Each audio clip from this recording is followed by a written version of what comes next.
Sebelum menyimak, jangan lupa like komennya, saudaraku. Tuhan memberkati. Shalom, selamat siang menjelang sore Bapak Ibu yang dikasihi Tuhan. Salam sehat dan salam jumpa lagi dengan saya. Bapak Ibu yang dikasihi Tuhan, ini saya akan sampaikan lagi kisah daripada Yusuf. Ya, kemarin saya sudah sampaikan di mana Yusuf ya digoda oleh istri Potifar, Bapak Ibu saudara sekalian. Tetapi Yusuf tetap menjaga dirinya dan dia menolak godaan atau bujukan daripada istri Potifar itu sendiri. Ya, karena dia tahu bahwa dia berada di rumah istri Potifar atau di rumah Potifar pun itu karena kasih Tuhan, dan dia jaga hidupnya dan dia menjaga kekudusannya dan dia takut akan Tuhan. Ya, Bapak Ibu saudaraku yang dikasihi Tuhan, dari peristiwa ia menolak bujukan daripada istri Potifar berujung pada Yusuf harus menerima konsekuensi yang tidak logis sama sekali, Bapak Ibu, karena ia sangat difitnah oleh istri Potifar.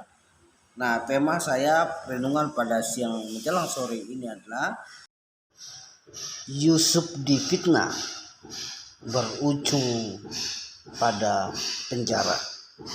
Jadi, saudaraku sekalian, Yusuf difitnah oleh istri Potifar dan akhirnya berujung pada penjara, Bapak Ibu saudara sekalian. Bapak Ibu saudaraku yang dikasihi Tuhan, di dalam ayat yang ke-20 ya, lalu Yusuf ditangkap oleh tuannya dan dimasukkan ke dalam penjara, tempat tahanan raja dikurung. Demikianlah Yusuf dipenjarakan di sana. Jadi Bapak Ibu, dalam cerita ini Bapak Ibu yang dikasihi Tuhan, ketika Yusuf menolak dan tidak mau menerima bujukan atau tawaran daripada istri Potifar, dan satu ketika ia masuk dalam rumah, di rumah Potifar maksudnya, dan istri Potifar untuk berusaha untuk bagaimana cara Yusuf itu bisa tidur dengan dia dan ia bersetubuh dengan dia. Tetapi dalam kesempatan waktu Yusuf masuk di dalam rumah, ia menarik Yusuf dan Yusuf tidak mau, dan akhirnya Yusuf melarikan diri. Dan apa yang terjadi, jubah daripada Yusuf itu sendiri ada di tangan istri Potifar, dan itu menjadi alat bukti untuk menyatakan bahwa benar-benar Yusuf melakukan persetubuhan dengan dia. Dan akhirnya diceritakan juga kepada tuannya, pada suaminya, dan suaminya juga mempercaya bahwa benar bahwa Yusuf melakukan itu, dan itulah yang mengakibatkan Yusuf harus tinggal atau harus diam di dalam juru besi atau di dalam penjara, Bapak Ibu yang dikasihi Tuhan.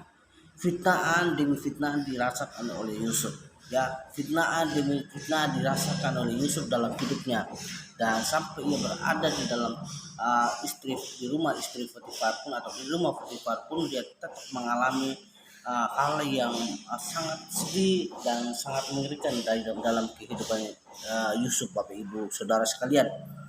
Nah, ini sebagai implementasi bagi kita adalah, sekalipun banyak godaan, baik itu godaan jabatan, godaan wanita, godaan materi, Bapak Ibu yang dikasihi Tuhan, atau saudara sekalian yang masih lajang atau masih muda, tetaplah menjaga diri, menjaga hidup, menjaga pribadi saudara, dan tetap berkomitmen untuk menolak sesuatu atau perbuatan-perbuatan yang akan merusak masa depan saudara sekalian, ya.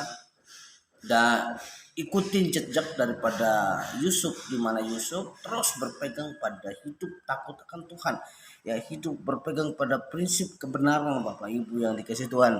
Ya, di dalam ayat yang ke-21 dikatakan situ, tetapi Tuhan menyertai Yusuf dan melimpahkan kasih setianya kepadanya dan membuat Yusuf kesayangan bagi kepala penjara itu. Bayangkan Bapak Ibu, Yusuf ketika dimasukkan di dalam penjara pun Tuhan tetap ada buat dia, dan Tuhan tidak diam diri.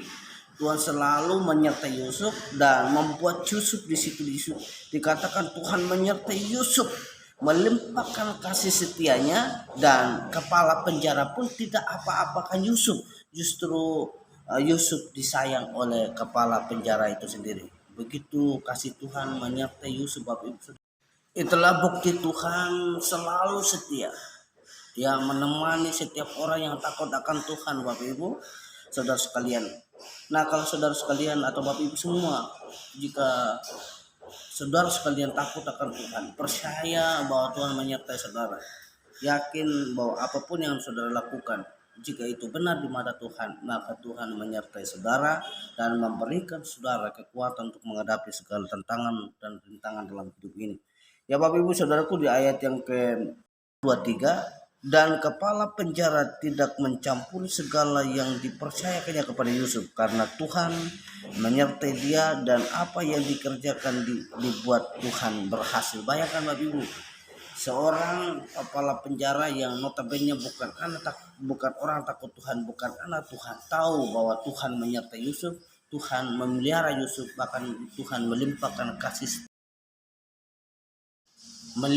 kasih setianya kepada Yusuf. Ya, seorang penjara atau kepala penjara yang notabene bukan anak Tuhan, tapi dia mengerti, memahami bahwa Tuhan selalu menyertai Yusuf dan Tuhan membuat apa yang dikerjakan tangan oleh Yusuf dibuat berhasil. Bapak Ibu yang saudaraku yang dikasih Tuhan, dimana saudara berada di lingkup kehidupan saudara, mungkin saudara hanyalah seorang yang takut akan Tuhan, dan di sekitar saudara adalah orang-orang yang tidak takut Tuhan. Yakin saudara melakukan sesuatu dengan takut akan Tuhan, maka yang orang-orang di sekitar akan heran bahwa engkau disertai Tuhan dan dibuat Tuhan